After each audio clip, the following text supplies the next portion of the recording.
Developing a pattern. In Photoshop, we're going to make a pattern. So I'm going to start out with a new document, and I'm going to make this relatively small, like maybe 128 by 128. This will ensure that it's a square. Pixels, not inches.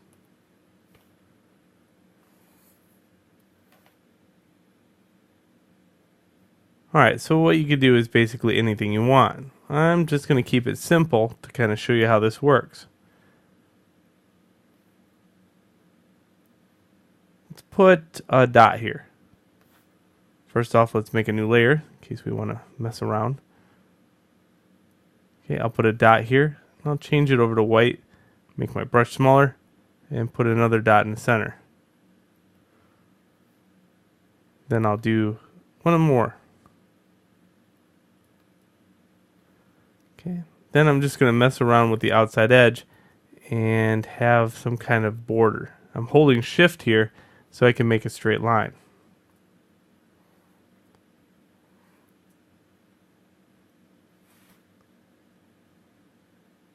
I then can go and make some kind of weird thing that just is freehand.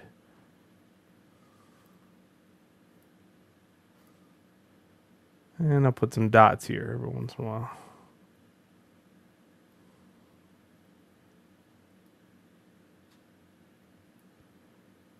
There we go. Now what I want to do is define this as a pattern. So I click the marquee tool, click and drag, edit, define pattern, and hit OK. Then I'm going to go to File, New, and I'll make a bigger document. Let's say I just make the standard print, US paper.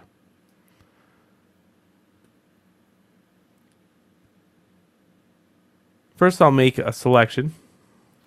I'll make a new layer. I'll go over to my fill tool, go to pattern, and choose the pattern I want. In this case, it's this one, the one I just made.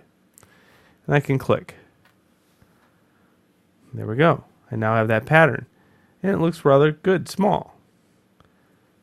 The thing about this is really neat. I can go to the move tool now and, use things like transform.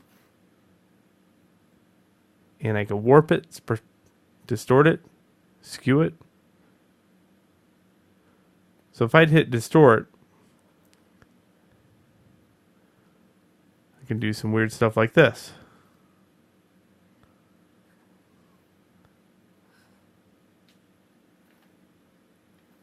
And apply it. So now it looks like it's going back into space. Patterns are very fun to do. There's no doubt about it. You just got to know where to use them and when. But they make great texture for fabric. Make great texture for just about anything. You can warp these. Let's say I need to warp it just a little bit like this.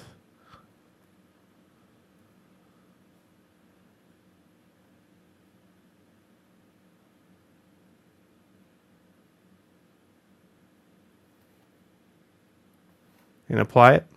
There we go. I have this nifty shape that's with that pattern on it. So that is patterns in a nutshell. Enjoy.